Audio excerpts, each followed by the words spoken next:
Have you ever felt like someone is watching you, even when you're alone? That was the first thought crossing Emily's mind as the car rounded the last bend of the winding, overgrown road leading to Black Hollow. She gripped the steering wheel a little tighter, stealing a glance at her husband, Mark, who seemed completely unbothered, fiddling with the GPS. Behind them, their two children, 12-year-old Lucy and 8-year-old Sam, pressed their faces to the windows, eagerly pointing out gnarled trees and hidden hollows. The house emerged slowly from the fog, a skeletal silhouette of weathered wood and ivy-choked stone.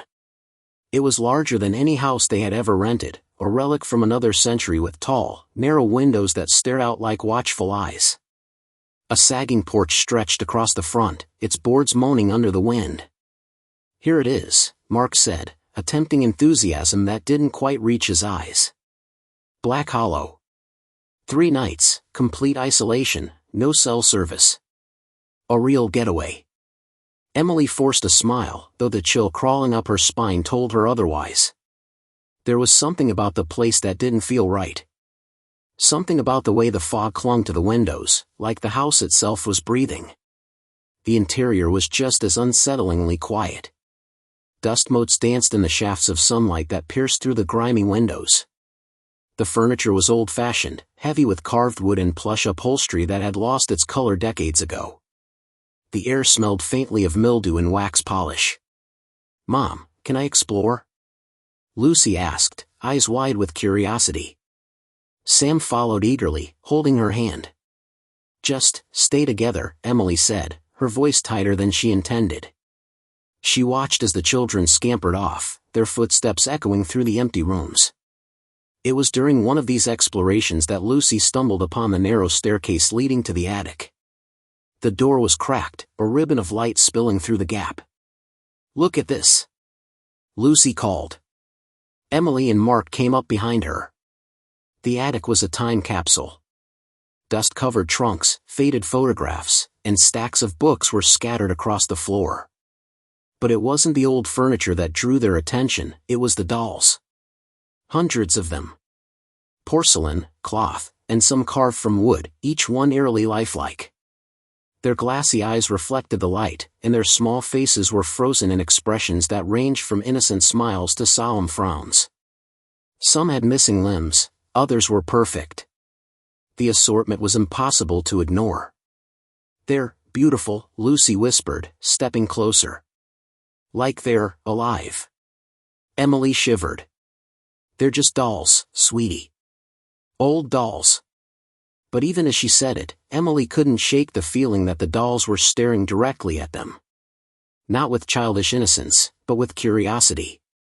Anticipation. Hunger. Mark, ever the pragmatist, crouched to examine them. "Looks like someone collected these over the years," he said.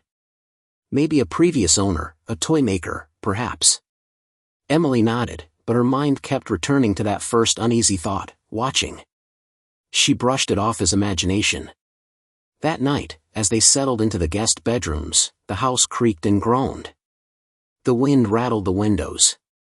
Emily was certain she heard whispers, soft voices in the distance, but each time she checked, no one was there. Lucy was restless. She claimed she could hear the dolls moving, faint scuffling across the attic floor. Emily laughed nervously and tucked her in, dismissing it as an overactive imagination. Sam was quiet, clutching his blanket like a shield. Around midnight, Emily awoke to a strange sound, a faint clinking, like porcelain tapping against wood. She froze, listening. The sound came from above. The attic. She sat up, heart hammering, and strained to hear. There it was again, deliberate, methodical. Not like the wind, not like the house settling, it was too deliberate. Someone, or something, was moving up there. Emily shook Mark awake, whispering urgently, but he only muttered something about creaking floorboards and rolled over. She wanted to believe him, but instinct gnawed at her. Something was wrong. She forced herself to sleep, but when dawn arrived, she had a sinking feeling that would not leave her. When she checked the attic in the morning, the dolls were not where she remembered leaving them. A small group of them had been moved closer to the staircase, their eyes seeming to follow her. Emily took a step back. Then a second. No one had touched them. And she had a very bad feeling that they hadn't moved by themselves either. Later that day, Lucy ran to Emily, pale as the walls. "Mom, the dolls, one of them, it was in my room when I woke up. It was looking at me." Emily turned toward Lucy's room. Something in her gut told her, the dolls weren't just toys. And they were waiting. The house seemed almost different the next morning, though Emily couldn't quite put her finger on why.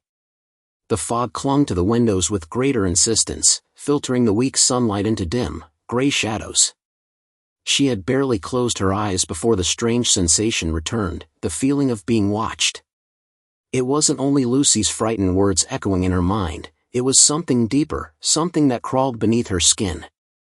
Even Mark seemed slightly off, quieter than usual, avoiding Emily's gaze more than necessary, as if he, too, sensed something lurking beneath the aged walls of the Black Hollow house.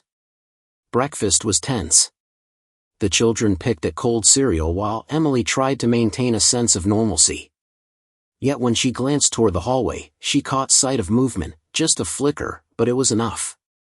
A small, porcelain head appeared briefly from the corner of her eye, its glossy eyes gleaming as though aware she was looking. Her throat tightened. "It's just my imagination," she whispered to herself, though the words felt hollow. Lucy tugged at her sleeve, whispering urgently, "Mom, the dolls, they moved again." Emily's heart skipped. She knelt beside her daughter. "Moved? What do you mean?" Lucy shivered. I saw them, in the living room. Last night, they were all in the attic, and this morning, they were, sitting on the couch. Facing me. Watching.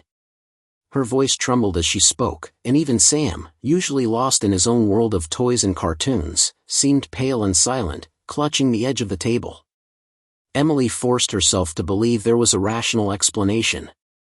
Perhaps Mark had moved them, trying to ease the children's fears, or maybe the house's old floorboards had caused a cascade of minor shifts. She had to believe it. But when she glanced toward the living room, a chill ran down her spine. One doll, an elegant porcelain girl with wide eyes and a cracked cheek, was indeed sitting on the sofa, facing them as though it had chosen its vantage point deliberately. She wasn't alone. Several others had shifted subtly, tilting heads, turning bodies, their glassy stares fixed on anyone who dared pass. Emily felt her stomach tighten. That day, they attempted to explore the surrounding woods, hoping the crisp air would ease the tension. The path beyond the house was narrow, littered with moss-covered stones and twisted roots that snagged their boots with every step. Even out here, though, Emily couldn't shake the feeling that they were being followed. At one point, she thought she glimpsed a small figure between the trees. Lucy swore it was a doll peeking from behind a trunk.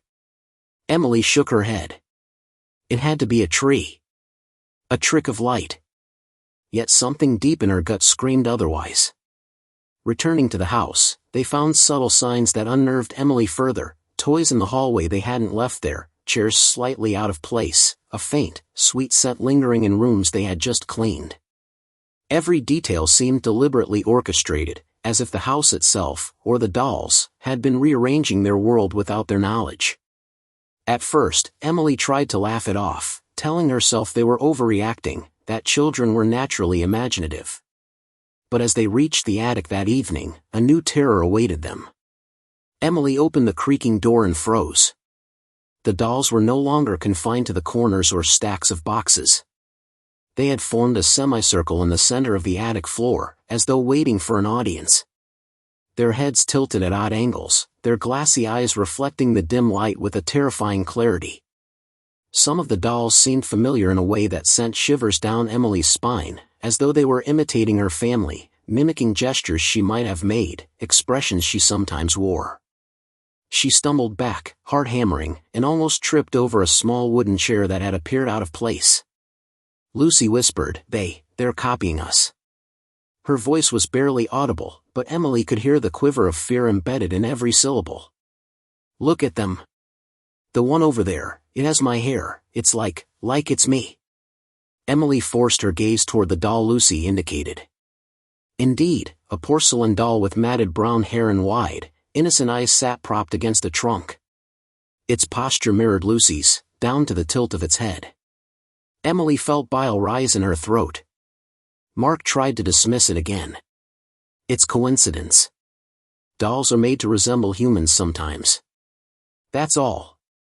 But his voice lacked conviction, and Emily noticed him glance nervously at the dolls themselves, as if expecting them to respond. He turned the lights on, hoping illumination would demystify them, yet the moment they flickered, the dolls seemed to adjust, shifting slightly, maintaining eye contact. Emily could no longer deny it. These dolls were sentient, aware, and malevolent in ways she could not yet comprehend. The night that followed was a sleepless ordeal. Every creak and groan of the house sounded like deliberate movement. Emily and Mark took turns checking the bedrooms, making sure the children were safe, yet each time they looked away, Emily swore she saw a doll peering from the shadows, always watching, always waiting. She could not shake the certainty that their presence had intentions. Malevolent intentions. By the second night, the phenomenon escalated. Emily awoke to the sound of footsteps across the attic floor, a slow, deliberate shuffle that ended abruptly. When she dared to open her eyes, she saw a shadow shift at the edge of her vision, a small silhouette against the attic wall. She blinked, and it vanished. Lucy had been crying softly, murmuring about dolls leaning over her bed while she slept, staring with glassy, emotionless eyes. Sam, too, confessed that one had whispered his name, though he claimed it was only in his dream. Emily wanted to believe that these were just nightmares, but as she traced her fingers across the cold, familiar porcelain, she knew otherwise. The dolls were awake. Dinner was a quiet affair. Conversation faltered as all four of them avoided glancing in the direction of the living room. Every sound, the wind scratching at the windows, the floorboards groaning under their own weight, felt amplified, as if the house itself were conspiring against them. Mark finally broke the silence, voice tense. We need to leave. Tomorrow, first light. No arguments. Emily nodded, relief mixing with dread. She, too, wanted to escape the oppressive awareness that the dolls were not just passive observers, they were waiting for something, or someone. Before they retired for the night, Emily made one last pass through the house. Her flashlight beam swept over the walls and corners, lingering on the living room. That's when she noticed something that froze her blood. One doll, an exquisite little girl in a faded blue dress, eyes wide and unblinking, was sitting on the very edge of the sofa, her tiny head cocked slightly, lips curved in a faint, knowing smile. Emily's breath caught. That smile, it hadn't been there before. A faint scratching sound echoed from the attic above. Emily's pulse quickened. She wanted to run, to scream, to pull her family out of the house before it was too late. Yet something rooted her in place, a compulsion, a warning, or perhaps a threat she could not name. She whispered to herself, a chill in her chest, "They're not toys, they're waiting for us." The scream had left a ringing silence in the house, a hollow echo that seemed to linger long after Lucy had collapsed into Emily's arms. Sam clung to his mother, trembling, and even Mark looked shaken, his usual rationality strained to the breaking point. Emily's mind raced, trying to process what she had seen, dolls no longer confined to the attic or the living room, now encircling her daughter's bed, their tiny faces turned toward her with an eerie, knowing focus. The smallest doll, perched in the very center, grinned with a smile that seemed impossibly alive, impossibly malicious. Something about that smile burrowed into Emily's chest, and she felt it there, pressing, heavy, suffocating. Morning arrived with a reluctant sun, weak and gray, filtering through curtains that had become almost translucent from the dust and age. But the daylight brought no relief. Emily moved through the house like a ghost, each step cautious, each glance scanning corners and doorways. The dolls had shifted again overnight. Some were now sitting on the windowsills, others leaned against chairs in positions they hadn't occupied before, as though they had anticipated her movement. Their eyes, porcelain, glass, wooden, seemed to track her wherever she went. She felt their silent judgment, their patient, calculating awareness, and the skin on her arms prickled with fear. At breakfast, Lucy refused to eat. She clutched her bowl with white-knuckled hands and whispered, "They were in my room again, watching me sleep." Emily wanted to reassure her, to say it was a nightmare, but her own observation of the living room earlier made it impossible to lie. Sam, pale and quiet, only nodded, his gaze darting toward the shadows in the corners of the room. Mark was silent, staring at the table as though calculating some impossible strategy. The house seemed to press inward around them, walls breathing, ceilings lowering. Every sound, the wind, the distant chirp of birds, the subtle creak of floorboards, was amplified into menace. Emily tried to regain some semblance of control, but it was futile. She attempted to engage the children in small chores, anything to distract them. She dusted furniture and cleaned floors, finding dolls moved again mid-task, their positions almost ritualistic. Some faces mirrored expressions Emily herself had made earlier in the day, others seemed to reflect thoughts she had not spoken aloud. The idea was impossible, absurd even, but the evidence was undeniable. The dolls were more than lifeless toys. They were sentient. And they were watching. By mid-afternoon, the oppressive sensation grew unbearable. Emily had taken Lucy and Sam to the attic, hoping to reclaim some measure of authority over the dolls. The staircase groaned under their weight, and the dim light filtered through a small attic window, revealing the array of dolls in their usual disorder. But when she surveyed the room more carefully, her heart skipped. Several dolls had been removed from the floor, now arranged on a large trunk, facing the staircase with small hands raised as though frozen mid-motion. Emily's skin crawled. Every instinct screamed that the dolls were conscious, and worse, they were aware of her awareness. Lucy whimpered. "Mom, they're looking at me again." Emily turned toward her daughter and froze. A doll she hadn't noticed before, a small porcelain boy in a tattered sailor suit, stood unnervingly close to Lucy, eyes glinting like shards of glass. Its head tilted, perfectly imitating the way Lucy's chin rested on her hand. Emily's hand shot out, grabbing the doll, but as soon as she touched it, it felt unnervingly warm, almost pulsing beneath her fingers, like a heartbeat she hadn't expected. The sound of her own ragged breathing filled the attic as she dropped it in terror. "Mom," Lucy's voice was tiny, frightened. They know I can see them." Emily didn't respond. She could only nod silently, a shiver running through her spine.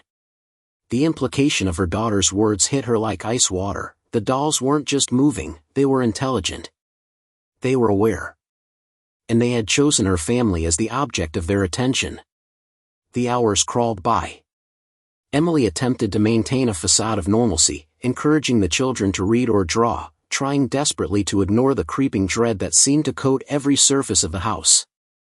Mark tried to reinforce logic, dismissing the occurrences as coincidental, but even he began to flinch at shadows that shifted slightly out of alignment, or at fleeting reflections in mirrors that didn't match reality.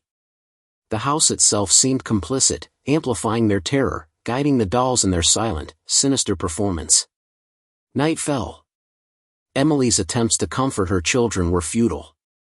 As she tucked Lucy into bed, she noticed again that the dolls had moved. A small group stood in the corner, heads tilted, hands folded politely, but there was a tension to them, a waiting, deliberate readiness, as though they had been rehearsing some event that Emily had yet to witness. Her heart pounded, her palms slick with sweat. She wanted to run, to flee the house entirely, yet a paralyzing unease held her rooted. She knew, instinctively, that leaving was no longer simple. These dolls, they were guardians of something far older and far darker than she could imagine. Then came the whisper. It was soft at first, barely audible over the wind rattling the windows. Emily froze, straining to catch it. "Mommy, Mommy," it was Lucy's voice, but warped, echoing, as if more than one sound was layered together. Emily turned abruptly. Nothing. The dolls remained in their corner, utterly still, heads tilted just slightly, eyes glinting. A second whisper followed, just as faint, "Watch, watch." Emily's blood ran cold. The voice wasn't coming from the children. It wasn't coming from anywhere human. The family huddled together in the living room, the dolls arrayed around them in impossible formations. Every subtle shift, every flicker of shadow, seemed imbued with intention. Emily's mind struggled to comprehend it. These toys were alive, yes, but their awareness extended beyond mimicry. They were calculating, waiting, orchestrating. She realized, with a horror that left her breathless, that every instinct she'd had since their arrival, the sense of being watched, of the house pressing inward, was not paranoia. It was the dolls. And their patience, unnervingly, was endless. By midnight, Emily's rationality wavered. Every sound, every glimmer of movement, became a threat. She refused to let the children sleep in their own rooms, insisting they share the master bedroom. Even there, however, the sense of intrusion was suffocating.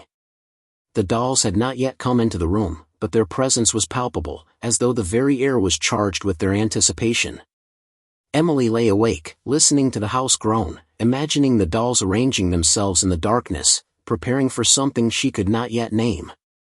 And then she heard it, a small, deliberate tapping at the bedroom window. Not wind. Not branches. Something heavier, more deliberate. Emily's heart lurched. She sat upright, straining her eyes through the dim moonlight. Nothing was visible, just the twisted shadows of the trees outside, but she could not shake the certainty, someone, or something, was there. Someone was watching. Emily's mind finally gave in to the unrelenting dread. The dolls were no longer confined to the attic, the living room, or the occasional shadowy corner. They were orchestrating, observing, controlling. And if they could manipulate objects, mimic gestures, and whisper in the voices of the living, then what was to stop them from reaching for the family itself? The realization sank like a stone into her stomach. The dolls weren't just watching. They were waiting. And they had chosen tonight. Emily's heart hammered against her ribs as she stared at the doll at the foot of the bed. Its porcelain face gleamed faintly in the moonlight, the wide, glassy eyes reflecting an intelligence far beyond what should have been possible for a toy. Its tiny hand remained raised, frozen in that slow, deliberate gesture, as though marking the moment when their fates would pivot irrevocably. She swallowed hard, her throat dry, and for a brief second considered shaking Mark awake, demanding that they leave immediately. But her instincts screamed that action might provoke the doll's malevolent attention.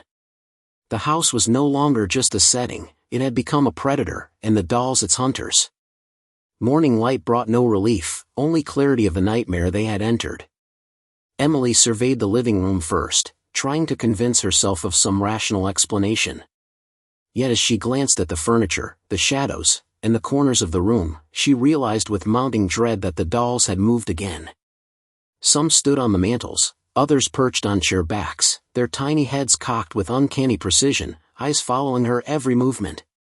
Emily noticed subtle changes, small details that hadn't existed before. The dolls' hands were slightly raised, their faces mirrored expressions she herself had made the day prior, their positions aligned in a meticulous, calculated pattern. It was as though they were rehearsing, practicing, preparing for something. Lucy and Sam were quieter than usual, their energy suppressed by fear. Lucy avoided mirrors, her reflection seemingly unnecessary, or perhaps too revealing. Sam, typically restless and inquisitive, clutched his favorite blanket, whispering that the dolls knew too much. Emily tried to comfort them, but the words felt hollow. Even Mark, usually the rational anchor of the family, avoided eye contact and spoke in clipped sentences, no longer attempting to reassure anyone.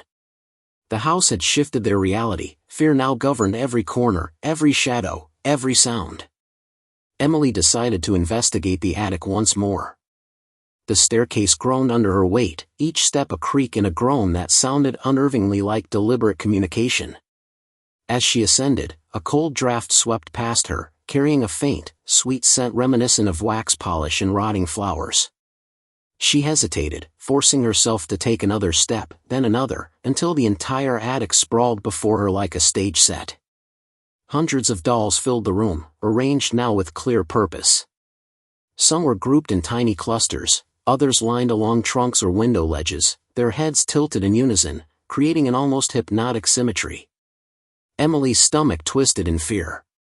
Each doll seemed alive, each one aware, calculating, watching. Her gaze fell upon a large mirror propped against the far wall.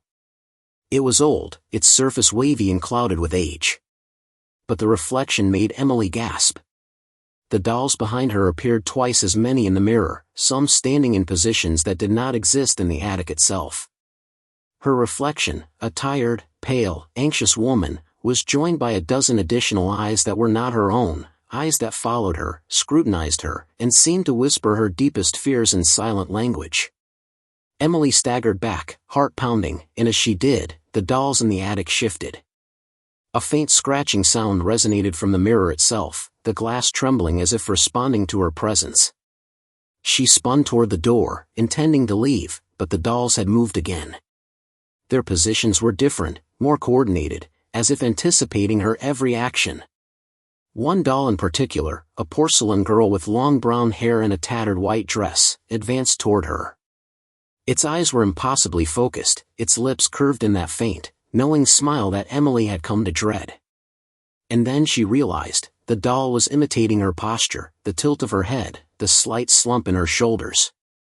The mimicry was precise, almost surgical, as if the doll were not only aware of her presence but capable of studying her, learning her, copying her essence. Emily stumbled down the attic stairs, her mind a whirlwind of terror and disbelief. She needed help. She needed to escape. Yet as she reached the living room, a horrifying sight froze her in place. The dolls were no longer confined to the furniture. They had positioned themselves around the room, mirroring the family's movements from that morning.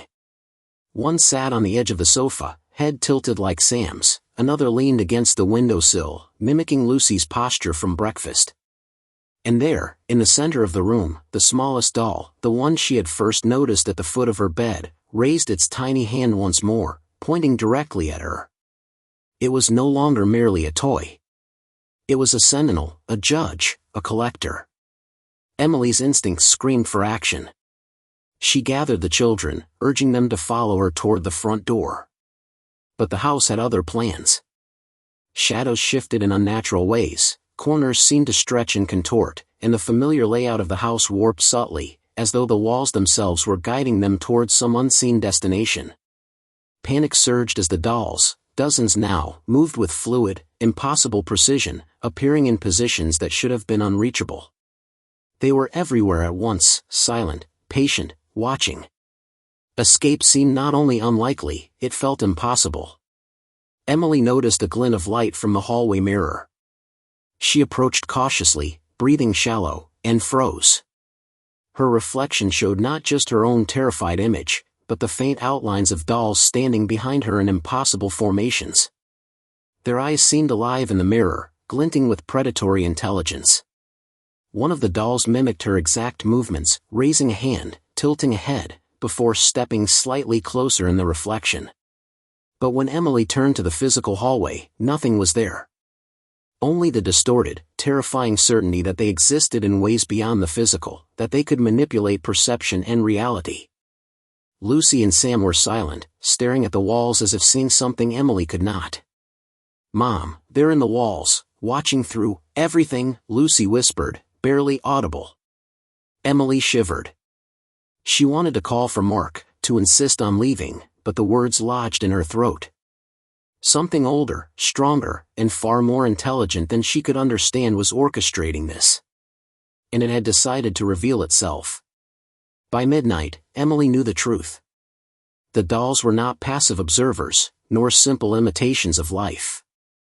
They were sentient, calculating, and patient. They had the ability to learn, to mimic, and, most terrifyingly, to manipulate the world around her. And now, for reasons she could not yet comprehend, they had begun to focus entirely on her family. A faint scratching echoed from the hallway mirror. Emily's blood ran cold as she turned her gaze toward it.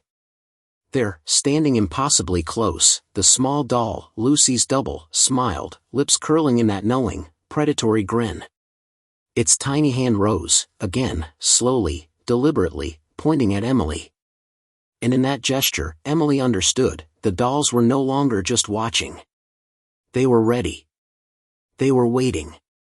And the moment of reckoning had arrived. The whispers had not stopped. Emily clutched Lucy and Sam tightly, every muscle in her body tense as the faint chorus of voices echoed through the living room. Owner, owner, owner, they reverberated from every corner, rising in pitch as if gaining strength, yet no human mouth could produce such sound. Mark's eyes darted around the room, searching desperately for a logical explanation, but the rational part of him, always the voice of reason, was beginning to fracture. The house, the dolls, the shadows, all combined into a living, breathing entity that defied understanding. Each passing second amplified Emily's terror, her skin crawling with the certainty that they were no longer observers, they were predators, and her family was their prey. She glanced toward the hallway mirror once more. The reflection was worse than she could have imagined. The dolls were no longer confined to corners or furniture. Hundreds of them appeared in the mirror's surface, standing shoulder to shoulder, encircling the family's reflection in a grotesque mockery of safety. Their eyes gleamed with a cruel intelligence, glassy pupils glinting like black shards. One tiny hand rose, pointing directly at Emily, the gesture impossibly synchronized across dozens of reflections. And then the impossible happened, the mirrored dolls stepped forward. Not in the mirror alone, but into the faint, distorted space between reflection and reality, their forms shimmering like water, their movements both fluid and deliberate. Emily's breath hitched. She tried to move, to grab her children and flee, but her limbs felt weighted, as though the house itself had reached inside her, binding her to the carpet beneath. Mark took a step toward the mirror, hand outstretched, and froze when a sharp, metallic clink echoed from the hallway. Turning slowly, he saw it, a doll, impossibly tall, leaning against the wall with its head cocked, slowly tilting as if tracking his movements. The doll's eyes, impossibly glassy, glimmered with a malevolent light, and the soft click of its porcelain joints echoed in the silence like a death knell. Lucy whimpered. "Mom, it's moving, they're moving," Emily's heart sank. The dolls had crossed the threshold from stillness into deliberate motion. They were no longer waiting, they were taking action. In that moment, Emily understood the terrifying truth: the house, the dolls, the shadows, they were one. They obeyed a rhythm, a purpose beyond human comprehension, and her family was now caught in its rhythm. As night deepened, the house shifted again. Doors that had been closed now creaked open slightly, revealing empty rooms, yet shadows within hinted at impossible shapes. Chairs teetered in corners as though moved by invisible hands. The dolls' positions were fluid, changing minute by minute, adjusting to the family's every movement. Emily tried to call out to Mark, to demand they leave, but her voice was swallowed by a chorus of whispers, now layered with the faintest hint of laughter. Childlike, but cruel. Emily noticed movement in the living room shadows. A doll she had never seen before, small, dressed in black velvet with hollow eyes, glided across the floor with impossible grace. Its small hand reached toward Sam, who stiffened, eyes wide. Emily lunged forward, scooping him up, but the doll's gaze followed every motion, a silent predator assessing its prey. She could feel the cold presence pressing against her back, the oppressive weight of the doll's attention suffocating her. Mark shouted for her to put the children down, to move, but the house reacted before they could. A sudden gust of wind slammed doors shut, trapping them in a corridor. The air grew cold, thick with the metallic scent of old porcelain and something far more sinister: decay, death, a faintly sweet aroma that clung to the skin and hair like a warning. Emily pressed herself against the wall, whispering reassurances to the children, even as her own voice trembled. Every instinct screamed for them to run, to escape the house, but the house would not allow it. The dolls were everywhere, on shelves, on the floor, clinging to walls, and even appearing impossibly suspended above, like guardians of some dark, ancient ritual. The first physical confrontation came suddenly. A small porcelain hand shot out from a table, its fingers curling around Mark's wrist with unnatural strength. He struggled, yanking, but the grip was ironclad. Emily screamed, rushing forward to pull it away, and in the chaos, the doll twisted violently, its head turning impossibly, eyes gleaming with anticipation. The sound of shattering porcelain rang out as it struck the floor, but before they could recover, another doll slid silently from the shadows, joining the first in a relentless, coordinated assault. The house vibrated with a low hum, almost like a heartbeat, synchronized with the doll's movements. Emily's mind raced. There was no logic here, no way to fight, No exit that could be trusted. The dolls' intelligence, their mimicry, and their patient aggression left them trapped in a nightmare of their own making. She looked at Lucy and Sam, their small faces pale and trembling, and realized that fear alone would not save them. This house demanded more than compliance, it demanded surrender. And then she saw it. The smallest doll, the one that had first pointed at her in the mirror, had appeared on the hallway landing. Its tiny hand was raised once more, but now its lips moved, forming words without sound, an incantation that reverberated in Emily's mind. She could feel her thoughts bending, her fear intensifying, her body trembling with a knowledge she could not resist. The dolls were not just moving, they were commanding. They were orchestrating. They were asserting dominance, not as toys, but as sentient beings with purpose. Emily clutched her children, backing into the far corner of the living room.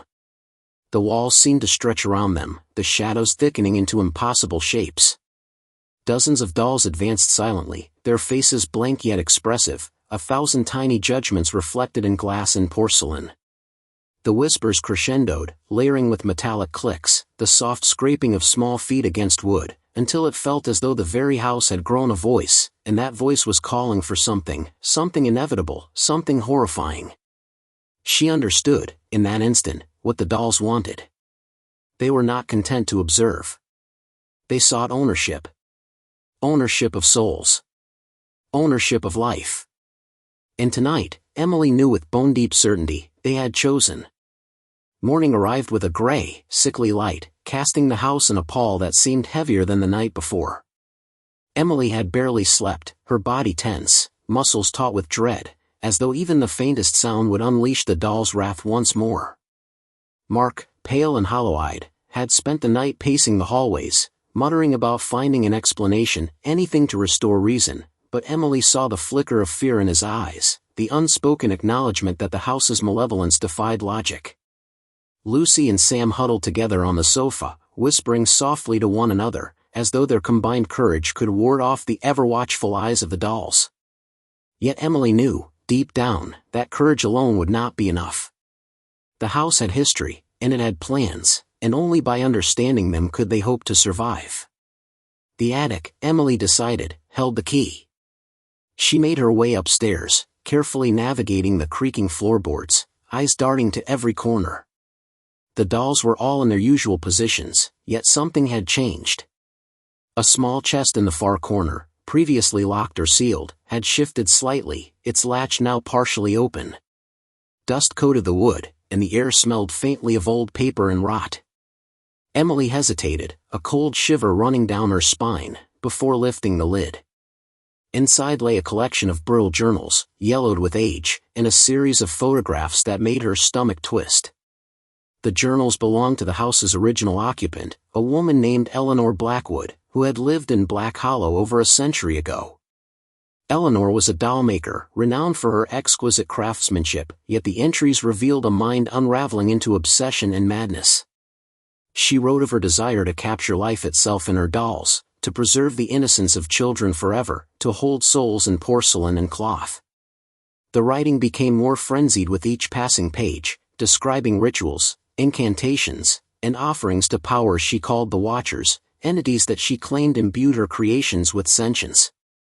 Emily's fingers trembled as she read. Eleanor had believed her dolls could watch, learn, and select the next owner to inhabit the house. The photographs were even more disturbing. They depicted children and families from generations past, each smiling for the camera, oblivious to the horror behind their eyes. But when Emily studied them, she realized the dolls in Eleanor's collection bore uncanny resemblance to the children in the photos. Porcelain eyes mirrored human eyes, smiles frozen mid-gesture, tiny hands posed as if caught in movement. The implication was horrifyingly clear: Eleanor had succeeded. Her dolls had absorbed something of those who had entered Black Hollow, preserving fragments of life, of consciousness, within them. Emily's breath caught. That night, the dolls had whispered, moved, and now, she understood why. They were alive in part because of Eleanor's ritual, animated by something older and darker than mere wood and porcelain. They were not bound by logic or physical constraints, they were bound by purpose. and that purpose was to find a new owner, a vessel for their hunger, a soul to complete the circle. Her mind raced, connecting dots that chilled her to the bone. The dolls' mimicry, their patience, their deliberate positioning, it all pointed to one terrifying truth. They had chosen her family. Mark arrived in the attic, his face pale. "Emily."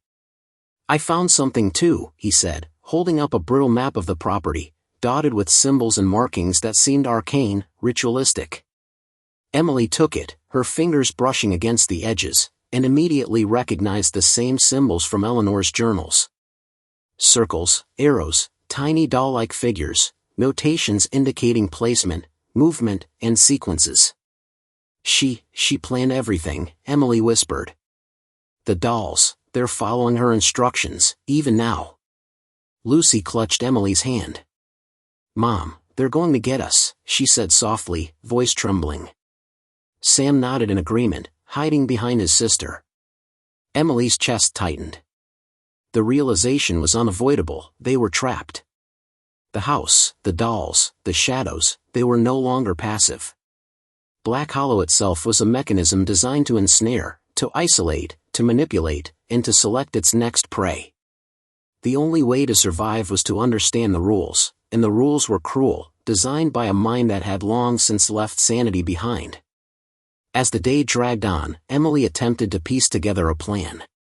She read more from the journals, uncovering Eleanor's methods. Certain alignments, incantations, and offerings could momentarily placate the dolls, slow their movements, and create small windows of escape.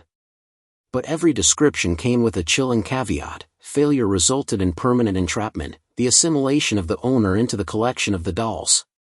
Emily's stomach churned. They were not merely dolls, they were vessels, guardians, and predators, and failure meant surrendering their very souls.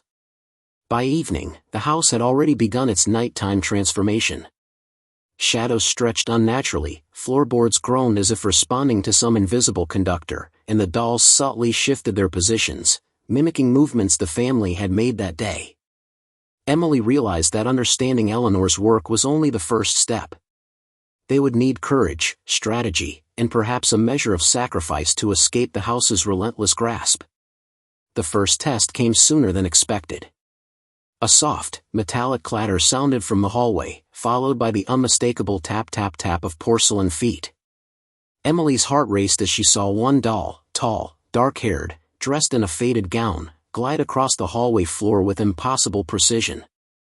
It paused, head cocked, eyes glinting with predatory intelligence, as though waiting for a reaction. Emily held her breath, recalling Eleanor's journal: "Do not flinch, do not scream. Show no fear, or risk accelerating the doll's actions." She swallowed hard, motionless, praying the instruction would hold, her hands shaking as she gripped the children's arms.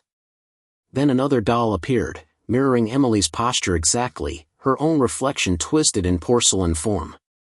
And then another. Within moments, the hallway seemed alive with moving dolls, all precise, deliberate, calculating. The house vibrated faintly with a low, rhythmic hum, synchronized with the collective movement of the dolls. Emily's mind reeled with the realization: every step they had taken today, every action, had been observed and catalogued.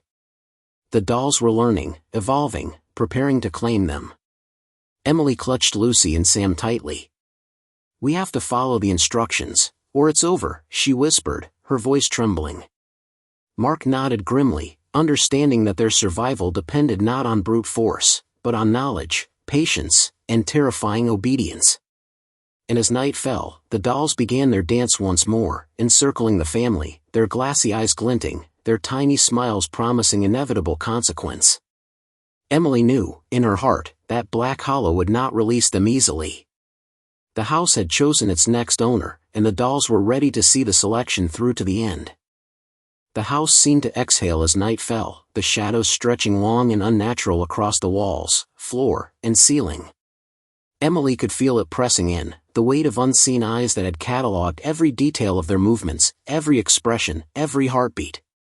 The dolls, silent sentinels of Black Hollow, had grown bolder with each passing day. No longer confined to their corners, shelves, or furniture, they now seemed to hover in the peripheral vision, ghostly outlines that vanished whenever she tried to confront them. Even the smallest creak of floorboards sounded deliberate, a rhythm in perfect harmony with the whispers that had haunted the house since their arrival. The family gathered in the living room, clutching one another, trying to create a semblance of safety. Yet the walls themselves seemed complicit, warping subtly, doors stretching longer than they should, shadows pooling unnaturally in corners. Emily's hands trembled as she arranged chairs in a circle, hoping to follow one of Eleanor's instructions, a protective formation she barely understood. She glanced at the children. Lucy's wide eyes darted nervously from shadow to shadow, while Sam clutched her arm as if it were the only thing tethering him to reality. Mark, though pale and hollow-eyed, moved deliberately, helping adjust the circle, reading the symbols in the journals over Emily's shoulder. They had to be precise. A single mistake, Emily knew, could awaken the full fury of the doll's wrath. The first sign of aggression came as a faint tapping, delicate and precise, echoing from the hall. Emily stiffened, recognizing the rhythm from Eleanor's writings, a warning. The tapping grew louder, closer, accompanied now by the faint metallic clatter of porcelain against wood. Emily and Mark instinctively backed the children into the center of the protective circle, holding their breaths as the first dolls emerged. They glided across the floor with impossible grace, faces blank yet full of unspoken menace. Their movements were synchronized, deliberate, calculated. A doll paused in front of Lucy, tilting its head as if assessing her, eyes glinting with unnatural intelligence. Emily's throat tightened. The dolls were learning, adapting, and their patience was infinite. Then came the sensation of unseen hands brushing across her skin. Emily shivered violently, jerking back, but the feeling persisted. A cold, probing pressure at her shoulders, a faint tug at her hair, a ghostly caress along her arms. It was subtle, almost imperceptible, yet undeniably there. The dolls did not need to touch them physically. Their awareness extended beyond flesh, manipulating air, shadows, perception, bending the senses of their prey. Emily realized with horror that fear alone empowered them. Every shiver, every gasp, every racing heartbeat fed the dolls' consciousness, strengthening their ability to dominate the house. Mark whispered, voice trembling, "Stay calm, follow the instructions, don't react." Emily's hands gripped Lucy and Sam tighter, forcing herself to steady her breathing, to ignore the creeping hands of air that seemed intent on dragging them into the floorboards themselves. The dolls inched closer, forming a circle around the family's circle, mirroring every movement with precise mimicry. One of the dolls, a small porcelain boy with hollow, black eyes, mimicked Mark exactly, tilting his head when he did, raising a hand when he did. Emily's stomach churned. It was no longer just mimicry, but pretense, a cruel replication designed to unsettle, to weaken resolve, to break the mind. The whispers grew louder. Not in the room, not in the hallway, but inside Emily's own head. Voices layered over one another, some pleading, some laughing, some demanding. "Owner, owner, owner, tonight, your turn, join us." The words seeped into her consciousness, twisting perception, bending reality. She could see shapes in the corners, shadows that were not shadows, forms that shifted impossibly from wall to floor, reaching with spectral fingers toward her family. Every instinct screamed to flee, to run, yet the house's geometry defied escape. Every door led back into another room, every hallway seemed longer than it should be. They were trapped. Emily remembered another warning from Eleanor's journal: do not resist directly. They are patient, but wrath is swift. Obedience tempers the hunt, defiance invites assimilation. She took a deep breath, forcing herself to kneel, to maintain a calm, deliberate posture, even as unseen hands brushed against her. Mark followed suit, positioning the children at the center of the circle. Their formation was imperfect, but it would have to suffice. The dolls paused at the edges, tilting their heads in synchronization, watching, judging, calculating. A low, humming vibration filled the room, emanating from the floorboards, the walls, the ceiling itself. It was the heartbeat of the house, the rhythm of the dolls' collective consciousness. Suddenly, one of the dolls, Lucy's double, stepped closer, just beyond the protective circle. Its lips moved silently, and Emily could feel the words vibrating in her mind, a psychic push that almost forced her to comply. Owner, the sense of inevitability pressed on her chest, suffocating, inescapable. Emily swallowed, forcing herself to look directly at the doll. It mimicked her expression, her fear, her defiance, all frozen in porcelain imitation. She realized with terror that the dolls were not merely physical, they were psychological predators, shaping reality itself to weaken the will of their prey. A crash from the kitchen startled them all. Another doll had hurled itself against the countertop, shattering into fragments, yet immediately another appeared in its place, gliding silently from the shadows. Emily understood the rules now: destruction was futile. They could not be destroyed. The dolls were immortal in purpose, animated by something ancient and cruel, tethered to Eleanor's dark magic. Panic rose, but Emily forced it down, guiding her family through the exercises from the journals: movements, symbols, breaths and synchrony, mental focus. Every minute of composure was precious, every lapse dangerous. Hours passed, or was it minutes? Time itself seemed warped, stretched, and bent by the house's will.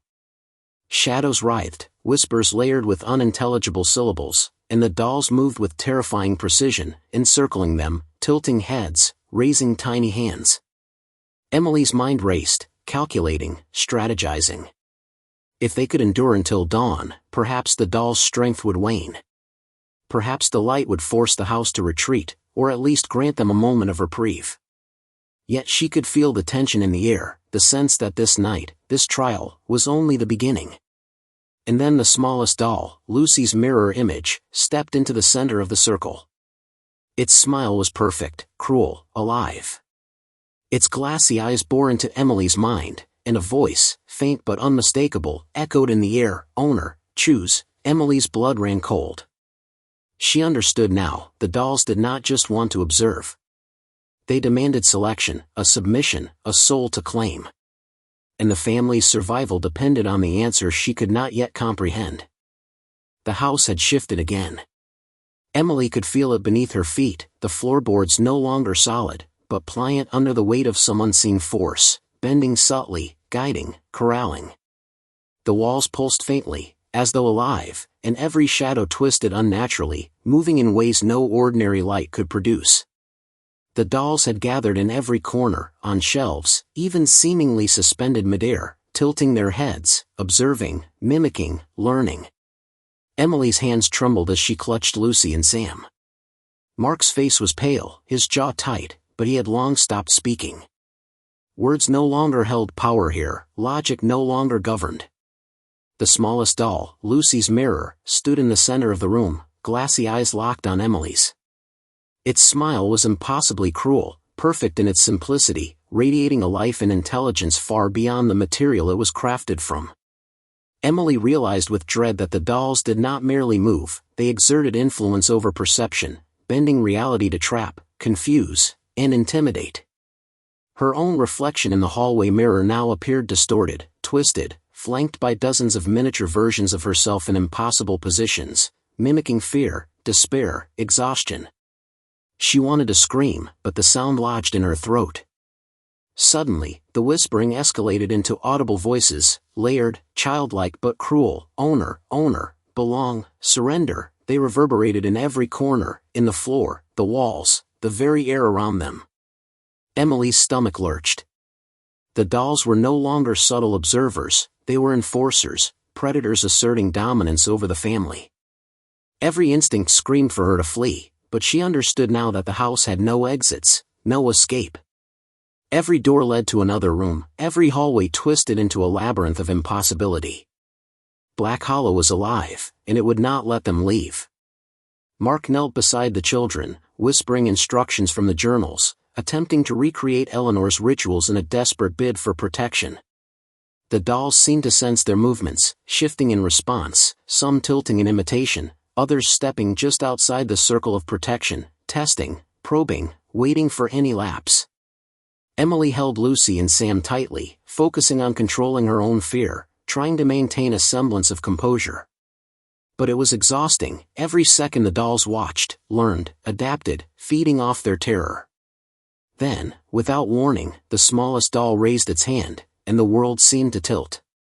A wave of force rippled outward, and Emily felt it like a pressure against her chest, constricting, almost suffocating. Her knees buckled, and she fell to the floor, dragging the children with her. Shadows stretched into shapes of impossible geometry, flickering, writhing around her, enveloping them. The dolls began to hum in unison, a low, vibrating chant that reverberated in the bones, in the walls, in the very air of the house.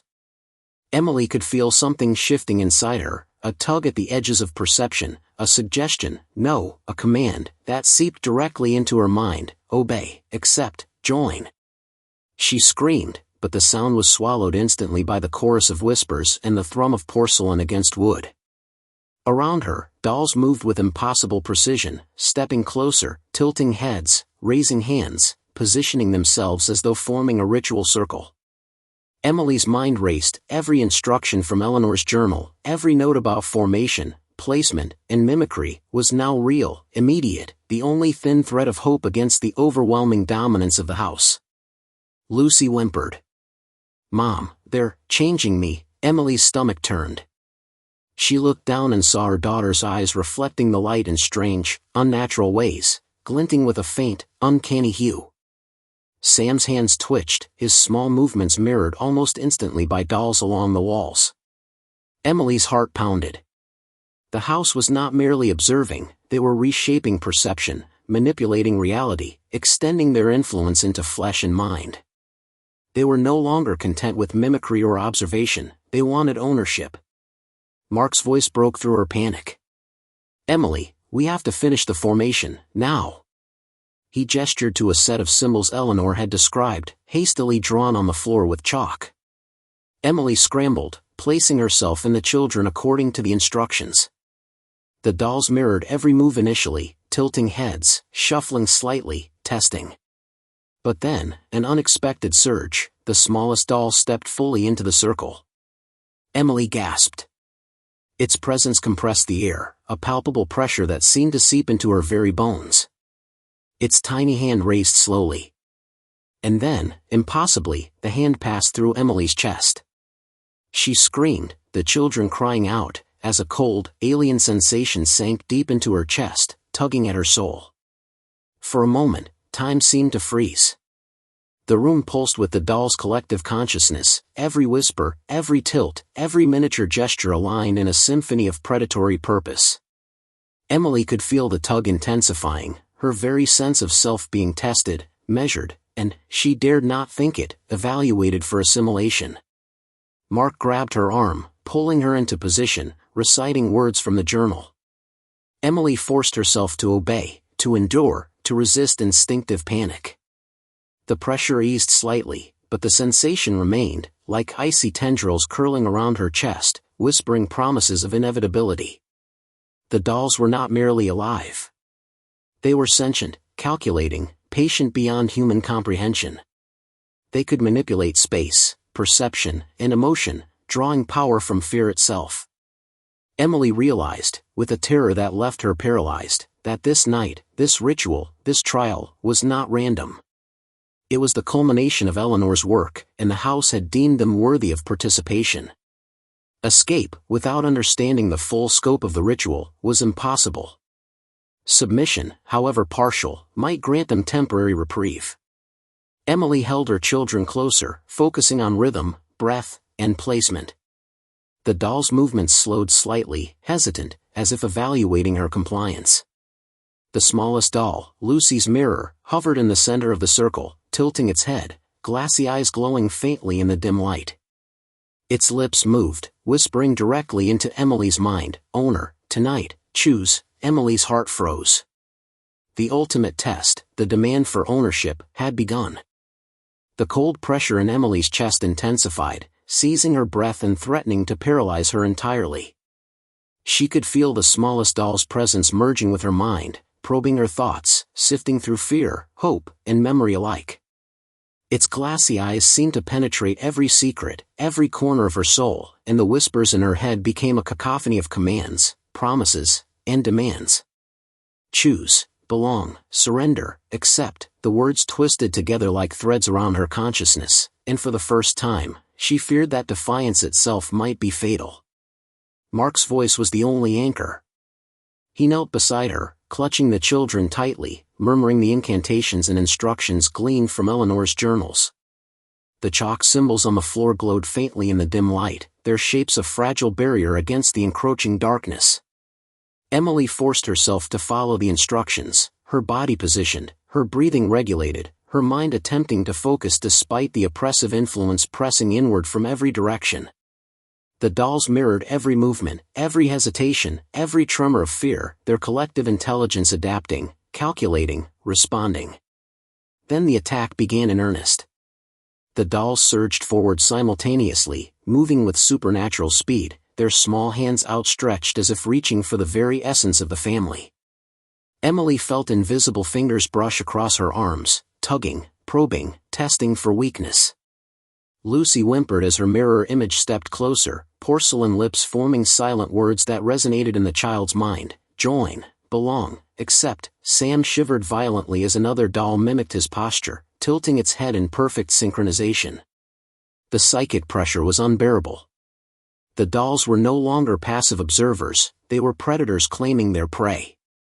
Emily gritted her teeth and forced herself to maintain the protective formation, chanting the words from Eleanor's journals as Mark guided them through the motions. Each phrase, each movement, was critical. A single mistake could tip the balance entirely. The dolls recoiled slightly when she executed a precise gesture, a subtle sign that knowledge, even partial, could resist their overwhelming power. But the relief was temporary. The dolls were patient beyond comprehension, and their influence seeped in gradually, like water slowly eroding stone. The smallest doll, Lucy's mirror, hovered in the center of the circle, glassy eyes fixed on Emily. Its tiny hand hovered over her chest, a tangible presence pressing into her very soul. Emily felt herself flinch, and immediately, the pressure intensified, radiating outwards like a tidal wave. The other dolls stepped closer, creating a perfect circle around the family, tilting their heads in synchrony. The whispers layered in her mind, demanding submission, owner, belong, tonight, surrender, each word dug deeper, burrowing into the corners of her consciousness where fear and hope collided. Emily gritted her teeth and focused on her own memories, visualizing moments of love, family, and resilience. The dolls seemed to sense her defiance, the tiniest sparks of autonomy resisting their psychic pull. Their movements slowed imperceptibly, hesitation rippling through their ranks. But the momentary reprieve was broken by the sudden shattering of a porcelain doll in the corner. The sound echoed through the room like a gunshot, and the surge of psychic force returned tenfold, pressing against Emily's chest, bending reality around her. She could feel herself stretching towards something alien, something beyond comprehension, and knew that yielding even slightly could mean permanent assimilation. Lucy screamed as her mirror doll stepped fully into the circle, glassy eyes locking onto her own. The psychic pressure dragged at her, twisting her perception. Emily lunged forward instinctively, grabbing her daughter, and forced herself to maintain the rhythm, the formation, the words. Sam mirrored her movements instinctively, and Mark joined, reinforcing the circle. Slowly, agonizingly, the pressure eased, just slightly, but it was enough to provide a narrow window of resistance. And then the house seemed to respond. The shadows receded briefly, the walls returning to their natural proportions, the floorboards solidifying once more. Emily realized with dawning horror that the dolls' power was not limitless, they were bound by rules, by rituals, by Eleanor's ancient designs.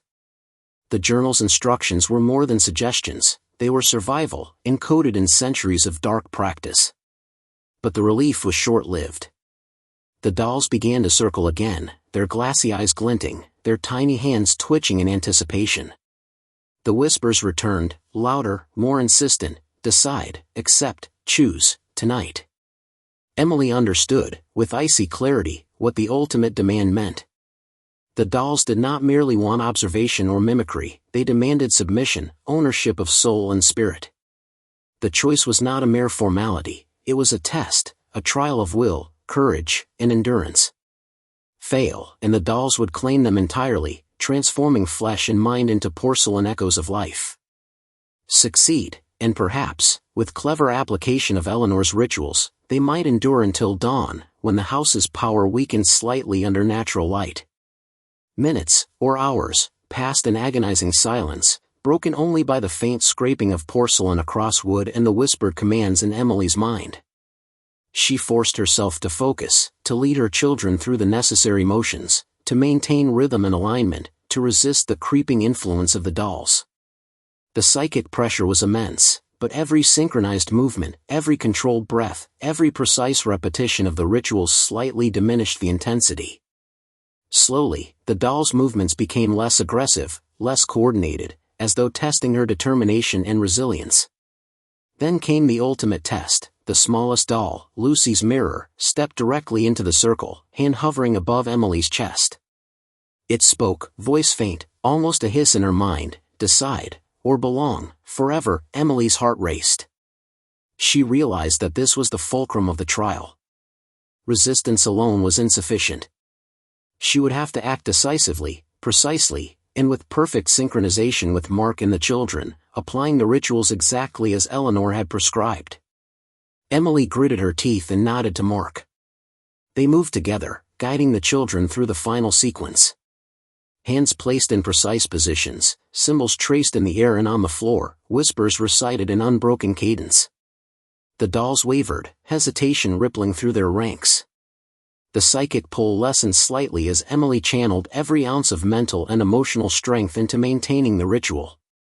The smallest doll's hand hovered, trembled, and then, impossibly, retreated slightly. A tense, trembling silence filled the room. For the first time, Emily dared to hope that survival might be possible. The room had fallen into an unnatural darkness, thick and suffocating, despite the faint glow of the protective symbols chalked on the floor. Emily could feel it pressing in from all sides, the weight of Black Hollow, the oppressive intelligence of the dolls, and now, something far older, far darker.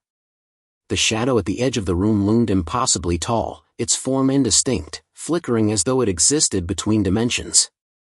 Its eyes gleamed like pools of liquid night, reflecting a hunger and intelligence far beyond any porcelain toy. The whispers in her mind escalated, now layered with deep, resonant tones that seemed to vibrate in her very bones. Owner is never alone, tonight, belong. Emily pressed herself against Mark, holding the children close. The dolls around the circle remained still, watching, their heads tilted, their glassy eyes glinting in the dim light. The shadow moved slowly, deliberately, its shape stretching and contorting in ways that defied physical laws. Emily felt the psychic tug of the dolls intensify, combined now with the looming presence of the shadow. It was as if the entity amplified their power, feeding on fear and exerting influence across space and thought. She realized with a rising sense of dread that this was Eleanor's true creation, the apex of her dark rituals, not just dolls, but a sentinel spirit, a guardian of ownership, capable of enforcing the will of the dolls themselves. Mark whispered urgently, his voice strained. "Emily, it's testing us. We have to keep the formation, keep the rhythm, follow the instructions precisely." Emily nodded, despite her terror. She forced herself to focus, guiding Lucy and Sam to maintain their positions, repeating the chants and gestures from Eleanor's journals. Every movement had to be perfect. The dolls mirrored their motions initially, then paused, tilting heads, evaluating. But the shadow moved independently, circling the edge of the room, its presence warping reality itself. Emily could see walls bending subtly, corners stretching, the very air twisting with malignant intent. Suddenly, a gust of icy air swept through the room, extinguishing the faint glow of the chalk symbols. Emily felt the psychic pressure spike, invisible hands tugging at her chest, at her thoughts, at the edges of her mind. She screamed, but the sound was swallowed instantly by the low hum of the house and the chorus of whispers. The dolls surged closer, their tiny hands reaching, tilting, moving in synchronization with the shadow, creating a perfect storm of predatory intent. Emily felt herself faltering, her body trembling uncontrollably. She knew that hesitation, even for a second, could result in total assimilation. Lucy whimpered, eyes wide as her mirror doll stepped forward, tilting its head to mimic her fear perfectly. Sam's doll mirrored his every movement with eerie precision, raising its tiny hand as he did, tilting its head when he tilted his own. Emily's mind raced. The ritual, the protective formation, the symbols, the cadence, was all she had. She forced herself to breathe, to focus, guiding the children with her will alone. The shadow moved closer, a dark tendril stretching across the floor, brushing against the chalk symbols, warping the protective circle as if testing its limits. Mark grabbed Emily's hand, eyes grim. Now, Emily, the last step, the journals had hinted at it, a final countermeasure to force the dolls into temporary retreat. It required a precise gesture, a simultaneous chant, and mental focus so pure that the slightest crack of fear could nullify it. Emily's hands shook, but she followed Mark's guidance, tracing the final symbol in the air, chanting the words in exact cadence, repeating the motions with perfect precision. The dolls paused, their heads tilting, glassy eyes fixed on her every motion. The shadow froze as well, its form flickering, pulsing, as though sensing the challenge. For a heartbeat, silence fell. Then the psychic pressure surged again, the unseen hands tugging, twisting, bending reality. Emily felt herself pulled toward the shadow, toward the abyss of ownership, and almost broke, almost screamed. But she held firm, her mind locked on the ritual, her children's safety her only anchor. The dolls hesitated, tiny hands frozen midair. The shadow recoiled slightly, retreating, shimmering between dimensions as though uncertain. Emily pushed forward, chanting with clarity and force, tracing the final glyph, her entire being focused on resisting the possession that loomed over them. And then, suddenly, the room changed. The air lightened slightly, the walls returned to their natural proportions, and the oppressive weight lifted a fraction. The dolls froze completely, tilting their heads in unison, as though evaluating the unexpected resilience. The shadow shrieked in a soundless, psychic echo, then receded into the corners, flickering, stretching, fading just enough to break its immediate hold. Emily gasped for breath, clutching the children, realizing they had survived, at least for now. But the relief was fleeting. The dolls remained, circling, still patient, still aware. Their glassy eyes glinted with intelligence, their tiny smiles promising inevitable consequence. Emily knew that Black Hollow did not relinquish its prey easily. The shadow, though momentarily driven back, had not vanished entirely, it would return, stronger, hungrier, more certain of their eventual surrender. And the dolls had learned even more about their prey, cataloging every motion, every reaction, every ounce of fear and defiance. Mark whispered, voice hoarse. We survived, but it's not over. Not tonight, not ever, unless we find a way to truly break the cycle. Emily nodded grimly, holding Lucy and Sam tightly. The house was patient. The dolls were patient. The shadow was patient. And patience in Black Hollow meant waiting for fear to falter, for weakness to emerge, for ownership to be claimed. As dawn approached, the faintest light crept through the windows, casting fragile lines of illumination across the floor. The dolls retreated slightly into corners, their movements slower, but their eyes never left the family. The shadow flickered at the edge of perception, a persistent reminder of the darkness that still lingered. Emily understood, with bone-deep certainty, that survival was not mere chance, it was a delicate balance, a careful adherence to rituals and protective measures, and an unyielding will to resist the inevitable pull of ownership. The air in Black Hollow was thicker than ever, each breath tasting of cold porcelain and the faint, cloying scent of old decay. Emily's heart pounded as she stared at the attic stairs, the smallest doll poised at the top like a sentinel of doom. Its glassy eyes reflected not just the room, but the very fear that had settled over the family, heavy and suffocating. The dolls surrounding them in the living room seemed to lean in, their silent anticipation almost tactile, pressing against the edges of perception. Emily understood now that the final trial had begun. There would be no halfway measures, no temporary reprieves. Tonight, the house, the dolls, and the shadow demanded complete submission, or nothing at all. Mark held the children close, whispering instructions he could barely remember, his voice tight with fear yet resolute. Emily mirrored him, positioning Lucy and Sam as precisely as she could, guiding their hands to trace the protective symbols on the floor. Every movement was critical. Every breath counted. The dolls around them mirrored and mocked, raising their tiny hands, tilting heads, sliding impossibly closer with calculated patience. The shadow lingered at the edge of the room, its form stretching, flickering, testing, probing, ready to exploit the smallest misstep. Emily could feel her mind bending under the pressure, thoughts of surrender clawing at her, tempting her with relief. Then the first direct psychic assault struck. The smallest doll reached out, not with physical hands, but with a pressure that seized Emily's mind. Images flashed in her consciousness, her own reflection twisted into porcelain, the children trapped in lifeless glass, her own voice screaming in silent horror.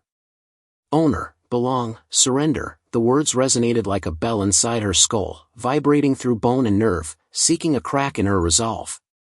Emily clenched her jaw, repeating Eleanor's incantation under her breath, forcing herself to focus on rhythm, on gesture, on repetition. The pressure eased slightly, but the memory of what could be, what the dolls could claim, gnawed at her determination. Mark's voice broke through the psychic haze. Emily, the alignment, complete it. He traced the final symbols in the air, their shapes glowing faintly under his touch, and Emily followed, guiding Lucy and Sam in synchrony. The dolls hesitated at first, tilting their heads, mimicking their motions with eerie precision. Then, almost imperceptibly, they paused, as though evaluating the family's resilience. The shadow shrieked, not in sound, but in sensation, a psychic reverberation that twisted the edges of reality. Walls seemed to bend, shadows stretched, and the floor quivered under invisible weight. Emily felt herself pulled toward the darkness, toward inevitability, toward the final choice. She realized the truth with icy clarity: the dolls and the shadow were not acting independently. They were an extension of Eleanor's will, bound together in a mechanism of terror designed to claim souls. Their patience, their mimicry, their precision, they had been testing, cataloging, assessing. The final trial was not just about survival, it was about the will to resist assimilation, to maintain identity against forces designed to erase it completely. Emily's mind teetered on the edge of collapse, but she forced herself to remember her family, their lives, and the love that tethered them to reality. The smallest doll's hand reached into her chest again, and Emily felt a cold pull at the core of her being. She staggered, gasping, but Mark steadied her. Together, they continued the final movements, synchronizing breaths, gestures, and chants. The dolls around them froze mid-motion, the shadow flickering violently, its form wavering as if the house itself hesitated. Emily realized that this was the fulcrum, the moment where submission would mean death, resistance might grant survival. The pressure intensified, twisting reality, dragging thoughts and sensations toward the void, but Emily focused, centered, and pressed on. Then, with a soundless crack, the dolls convulsed. Their tiny bodies trembled, tilting and shifting in unison, as though a counterforce had taken hold. The shadow shrieked again, folding in on itself, flickering like a broken reflection, its presence weakened but not gone. Emily could feel a difference, a slight, almost imperceptible loosening of the psychic grip, a breathing space that allowed her to anchor herself, her children, and Mark. She realized that the protective formation, the precise application of Eleanor's rituals, had bought them a narrow victory. But victory was not peace. The dolls remained, staring with unblinking eyes, 100 tiny judgments waiting. The shadow lingered, pulsing at the periphery, a constant reminder that ownership was patient and relentless. Emily felt the weight of inevitability pressing down. Black Hollow did not forgive, it did not forget, and the dolls did not tire. The final trial had proven that they could resist, for now, but the cost of vigilance would be eternal. Emily looked at her children, their small faces pale but alive, and then at Mark, whose hands were trembling yet steady. They had survived the ownership trial, but the house had left its mark. The dolls had observed, catalogued, and adapted. The shadow had tested, probing their deepest fears, and though it had been repelled temporarily, it had learned as well. Survival in Black Hollow was not an end, it was a constant, precarious battle. And Emily knew, with bone-deep certainty, that the smallest doll's whispered words, "Owner, must decide," had not ended. They had merely delayed the inevitable confrontation, leaving the family in a fragile limbo between life and the relentless hunger of the dolls. Sunlight filtered weakly through the grimy attic windows, casting fractured beams across the dust-laden floorboards. Emily's chest heaved, her breath coming in uneven, shallow gasps, as though each inhalation was a battle against the oppressive presence of Black Hollow. The dolls remained unnervingly still, clustered on shelves, perched on the edges of furniture, and scattered across the attic floor. Yet Emily could feel them, every gaze, every tilt of the head, every slight movement, in the corners of her vision. The smallest doll hovered at the top of the stairs, eyes glinting with that same glassy, predatory intelligence, its smile unnaturally perfect, unnervingly deliberate. And its voice echoed directly in her mind, "Decision time, owner, forever." Mark gripped the children, his face pale, jaw tight, but there was a steely determination in his eyes. Emily understood that the moment of choice had arrived. The final trial was not merely about survival, it was about accepting the inevitable, about understanding that Black Hollow did not simply consume its victims in a physical sense. It was the dolls themselves, extensions of Eleanor Blackwood's obsessive will, that demanded recognition, demanded submission. They were patient, immortal in their purpose, and now, after centuries of waiting, they required the acknowledgement of the new owner. Emily realized, with a terror that sank into her bones, that one misstep, one flicker of doubt, could cost everything, her family, her very essence. She tried to steady herself, focusing on the protective rituals, the incantations, the precise gestures dictated by Eleanor's journals. Every motion had to be flawless, every breath, perfectly timed. The dolls around them mirrored their movements initially, tilting heads, raising hands, sliding subtly closer. The shadow at the edge of the room pulsed faintly, its presence a constant reminder of the abyss awaiting those who faltered. Emily could feel a cold pressure pressing at her chest again, probing, searching, testing the boundaries of her resistance. She held Lucy and Sam close, forcing herself to breathe, to stay centered, to command her fear rather than succumb to it. The smallest doll's tiny hand rose slowly, almost imperceptibly, toward Emily's chest. The psychic pull intensified, tugging at the edges of her mind, dragging thoughts, memories, and self-perception into an icy void. Emily's mind teetered on the brink, and for a moment, the temptation to surrender, to give in to the inevitable, was overwhelming. The house whispered around her, every floorboard, every shadow, every creak of the walls conspiring to break her will. And yet, she remembered her family, remembered the love and connection that tethered them to life, to sanity. That thought became her anchor, her shield against the pull of Black Hollow. Mark whispered urgently, voice strained, "Emily, follow the last instruction, now." She traced the final symbol in the air, repeating the chant with precise cadence. The dolls froze mid-motion, the room itself seeming to hold its breath. For a heartbeat, the oppressive presence lessened, as if the house and its minions were evaluating the strength of her resolve. And then the truth hit her, shattering her assumptions. The dolls' purpose had never been merely to consume, they required acknowledgement, or recognition of ownership, but not in the way she had feared. Black Hollow's dolls did not seek destruction, they sought continuity, a transfer of will. To resist entirely was futile, to accept, in a precise, controlled manner, was survival. The realization was both horrifying and liberating. Emily spoke aloud, her voice trembling but clear, "We accept, but on our terms.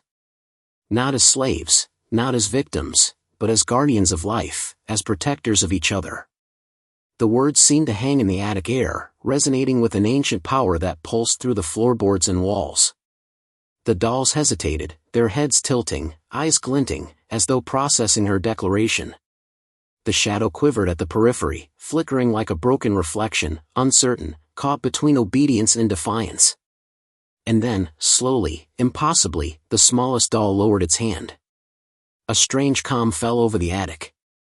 The dolls retreated slightly into their corners and onto their shelves, still watching, still aware, but no longer pressing, no longer probing. The shadow receded as well, folding into the dim edges of the room, its presence diminished but still lingering like a warning. Emily felt her heartbeat slow, her breathing steady, and for the first time since entering Black Hollow, she allowed herself to exhale. They had survived, not by fleeing, not by resisting entirely, but by understanding the delicate balance of power within the house and asserting their own will alongside it.